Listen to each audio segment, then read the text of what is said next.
Hey you guys, so I'm back again with some debt accumulation magic, and I'm just going to further explain it because I know it can be a little confusing. But first I'm going to share to this group, and I gotta share my outfit real quick because baby, listen, I'm looking so cute today.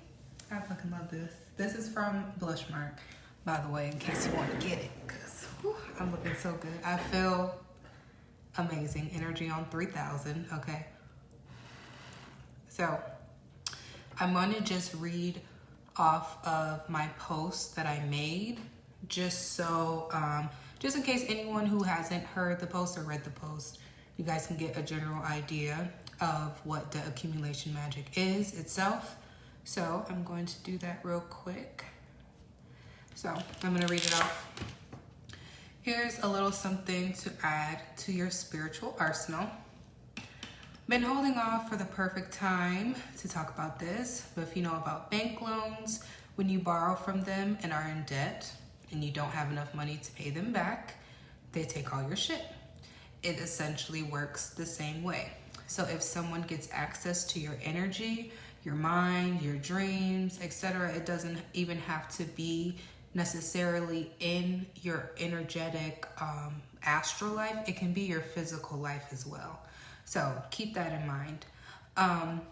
If they take from you and they accumulate anything, they are instantly indebted to you and start to create a bill for themselves. I let my spirit team allow those that are curious to know who I am without asking me, just being nosy, okay? And use my energy, most of them being test subjects just to see if it actually works. So as they think they're traveling freely into your mind, absorbing all your knowledge and everything, they are being taxed every single time. And their debt increases by the amount of time spent and the number of times visited. So I tax by the minute. So if you're spending 8 hours of your sleep time in my mind, that's a big bill already. Then that's just for one day. So I tax by the minute and allow those that stole from me to pay back weekly installments, okay, weekly payments towards their debt, just to pay it off. Because many of them don't have enough initially to cover the full amount that they owe because they've just been taking for years. So yeah, that's a big bill. My spirit team always keeps a log. I always tell them, especially if we share the same energies, the same deities, I always tell them, just keep a log, just keep tabs on them, and just make sure that, yeah, they understand they're not getting away with this. And let's see, my spirit team keeps a log, and it's easier to verify the log when you share the same spirits with someone. It's very easy to do that. And once you're ready to collect, announce to your spirit team that you're ready. Say, I am ready to receive my energy back on top of any additional fees, compensation for invading my mind, being invasive. So once they get the spirit bill from that same deity that you guys will share, they can pay it off until their debt is clear. If they don't pay or refuse to pay, then they owe you everything, just like a bank. So this is the number one reason why I don't spy on people. I don't travel into others' dreams. I don't entertain or try to manipulate people into like buying things or doing certain things that'll lead to destructive behaviors for them. Like I've never been into that because I've always been a victim of it since I've stepped into the magic world. So yeah, we're too mature at 27 to do that to someone else. So yeah, because, oh wait, hold on. I lost my place. That's why I don't travel into other people's energies, because once you're in, you're subject to their rules, okay? Because at the end of the day, it's their energy. No matter how much you manipulate it, transmute it, it's still their energy at the end of the day. Regardless of the other's incantations, when you take, you're subject to their energetic rules, because again, you're taking their energy. It belongs to them.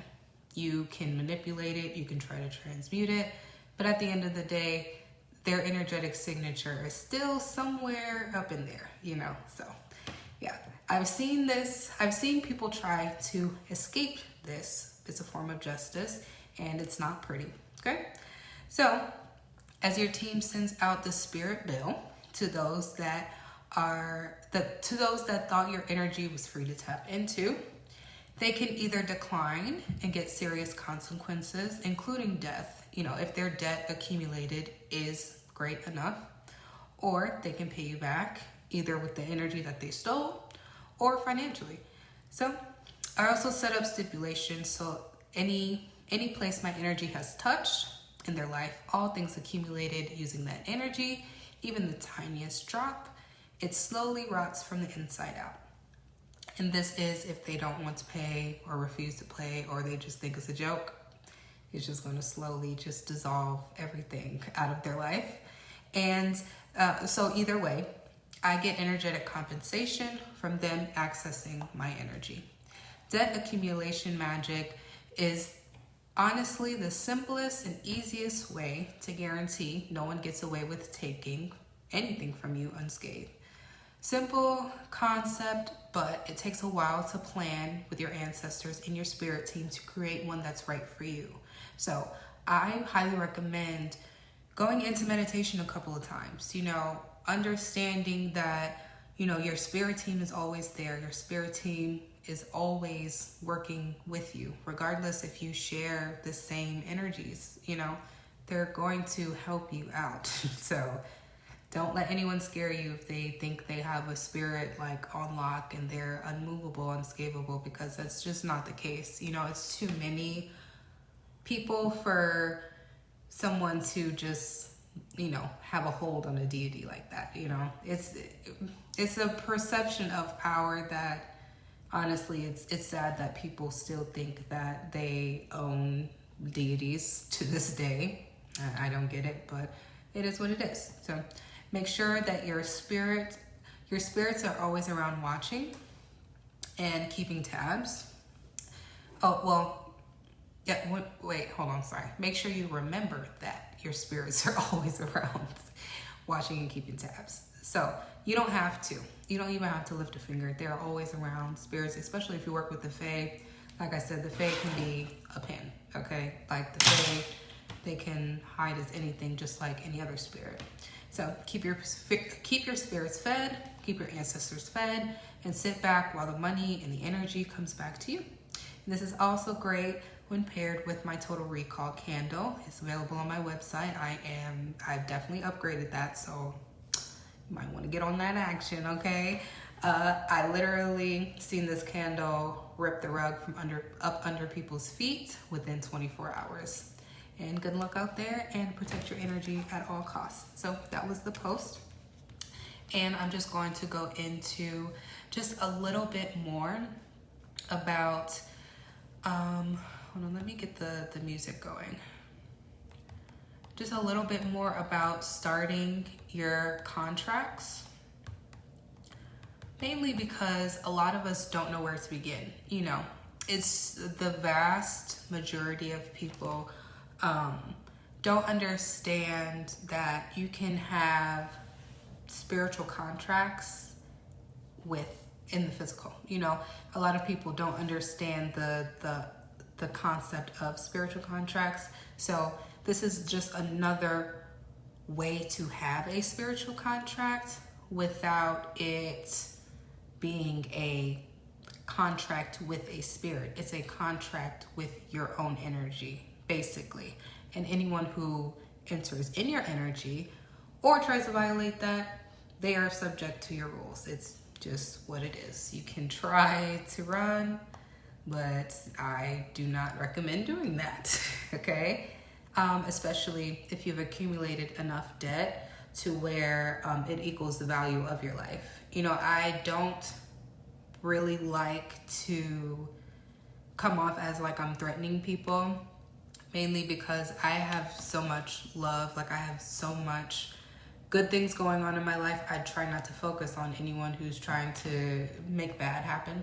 So I honestly feel like this is the easiest, simplest way just to get it out there and just to get the ball rolling, honestly, because a lot of people put themselves in these positions as spiritual leaders just to use and manipulate people.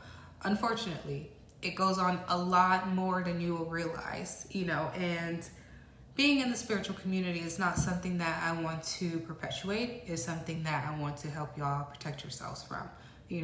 I can easily, make a course and have y'all pay for this information, but the amount of people that I've witnessed, or that I've been blessed to see have been affected by things like that, it's kind of selfish on my end to hold this information hostage for money. You know what I'm saying?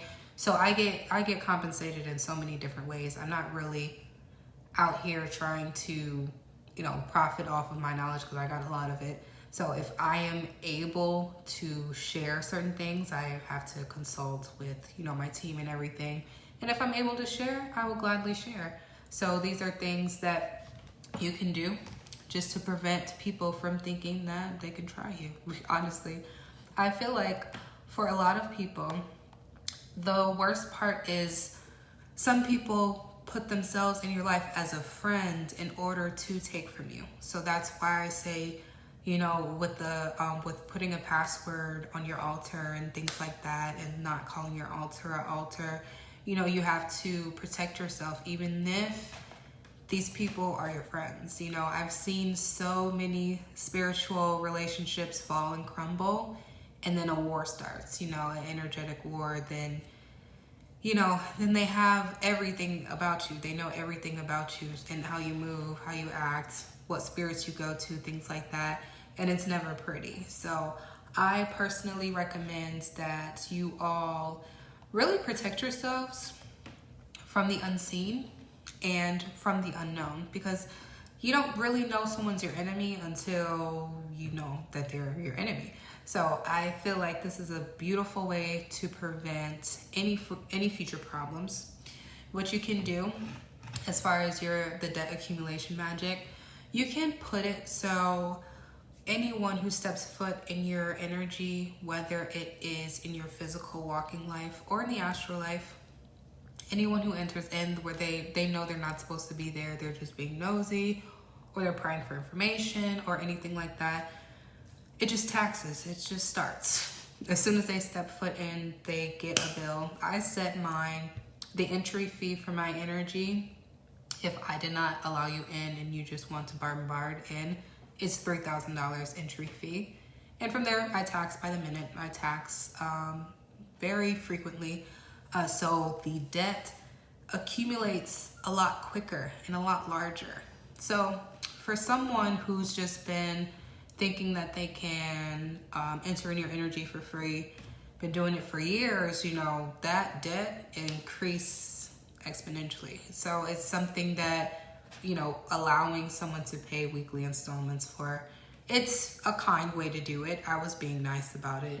I could just ask for it all up front and, end up taking the life because they clearly don't have enough to give. But weekly installments, it's a fair way to allow them a chance to not only not try that again, but to pay off the debts from all of the information accumulated. Like I said before, I used to have dreams, like super clear visions, like super duper clear, okay? Down to a cough and a sneeze, okay? So once I noticed that people were like prying in my mind, trying to get information on the future and things like that, I was like, yeah, Spirit, I don't like this. We got to switch this up. And that's when they switched mine to daydreams. Then daydreams are a lot harder to hack because, I'm conscious in my brain, and I will be able to feel if someone's like trying to pull my energy into theirs just so they can see. So it's something that you can definitely, I'm going to say this. It can work for you if you do it right, okay? So you have to take the time to really think about it and really think about what it is that you want to, make the agreement. So like I said, the entry fee into my brain, if you were not invited and you just invite yourself in, is $3,000. Just right off the bat, as soon as you step foot in, is $3,000. And the next minute, it taxes, so it increases. So every minute, you're getting charged for being inside of my mind because you're not supposed to be there. And any information accumulated also comes with a fee.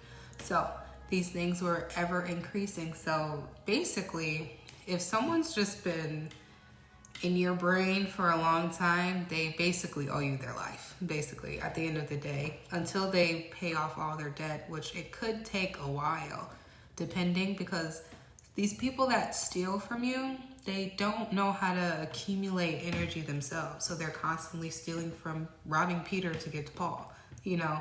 And, you know, I personally wouldn't recommend doing that. I would recommend actually learning more about spirituality so you can learn how to be, I don't know, be a spiritualist of more moral code, you know, so that this thing doesn't happen to you again, so you don't get caught in this sort of loop. Because, you know, I say this video, but you never know how my information will travel. You never know who's going to hear it.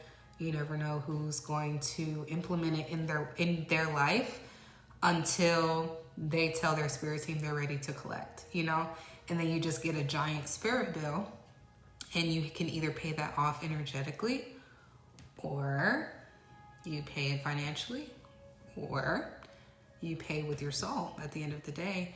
And when you work with Fae and things like that, because like I said, I work with the Fae, and I don't like threatening people's lives with the Fae, but I also, like I said, work with the Fae, and they have to eat as well.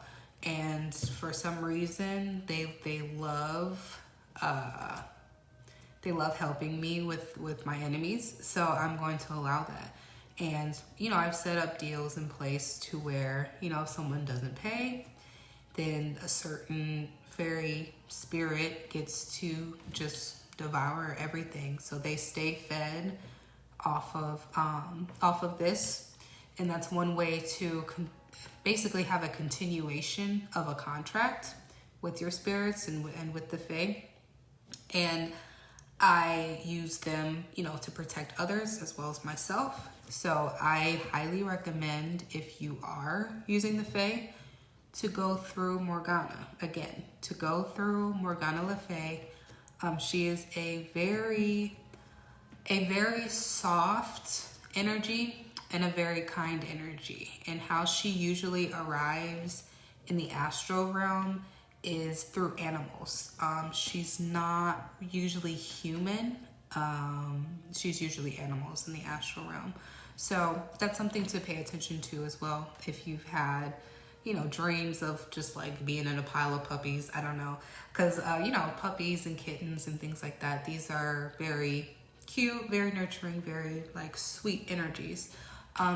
With that being said, her energy is also something to fear, because she is a master of necromancy. She is a master of both the dark arts and the healing arts. So you can pull on her for protection, as well as pulling on her for your healing journey and your spiritual growth as well. There are a few Fae that will grant you certain spiritual gifts, and a Boggle is one of them. I know they are very dark creatures, but they're dark in nature for a reason, because they're very good at what they do. So there are ways that you can gain access into seeing more of the Fae, and learning more about the Fae.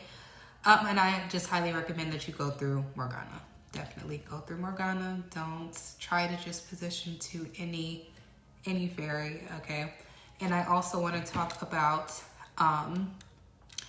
the fairies and defending against fairies. Mainly because, like I said, the Fae are everywhere. Like, they can be like this rock, like I said. They can be in anything. They can transform themselves into anything. So it's something that, it's a rumor that iron stops fairies. So, you know, I've seen people have like, iron, put up iron fences, and they say that's going to protect against fairies. Okay, I just want to say that will protect against sprites and maybe brownies from entering your house, but the other ones, they will look at that fence and look at that silver jewelry and just shake their head and continue doing what they want to do. I feel like that's another common misconception, is that all fairies can't touch iron, or iron is like their weakness, because a lot of them don't have physical bodies. A lot of them don't have a physical form. So yeah, they will bum rush right over that. Okay. Sorry, I'm not supposed to be laughing. But yeah, I definitely feel like if you are trying to get into your protection, like your real protection for your energy, debt accumulation magic is the #1 way to go. It is honestly the easiest way to ensure that your energy stays with you and that it belongs to you and that it will forever be yours. It doesn't matter what somebody does to manipulate your energy out of you. It belongs to you forever. Okay, it does not matter if they took your energy and put it into their business. Guess what? Your energy is in their business. You can rip it out, okay, and have them deal with the aftermath, because again, you can't build beautiful things on shitty foundations. You can't build beautiful things off of stealing. It's not cute, it's not cool, and it'll never, you'll never just get away with it. I hope anyone who's trying to manipulate people, I just want them to understand it's a reason why spirits will sit back and let you get away with doing certain things. One day they'll realize it, but I don't think they care, because they're just stupid. So yeah, debt accumulation magic. Highly recommend adding this to your spiritual arsenal, because all you have to do is say, I'm ready to collect, and the money's going to start flowing in. The energy, everything that has belonged to you, that was taken, is coming right back to you. So that is my quick little intro, little explanation on debt accumulation magic. And I highly recommend that you guys sit into meditation and work out your own version of this. Again, if you're someone who, names themselves my enemy, it's not going to work for you. It's going to have the adverse effects. If you're someone that just, I don't vibe with, it's also not going to work for you, and it's going to have the adverse effects. And also, if you're someone out here that's just stealing energy and manipulating energy, it's not going to work for you, and it's going to end up giving everyone's energy that you take back to them. So, and a lot of y'all don't have enough spiritual money to cover that bill. So, okay, so that is the end of that, and I am going to be starting my day, and thank you guys for listening. Bye.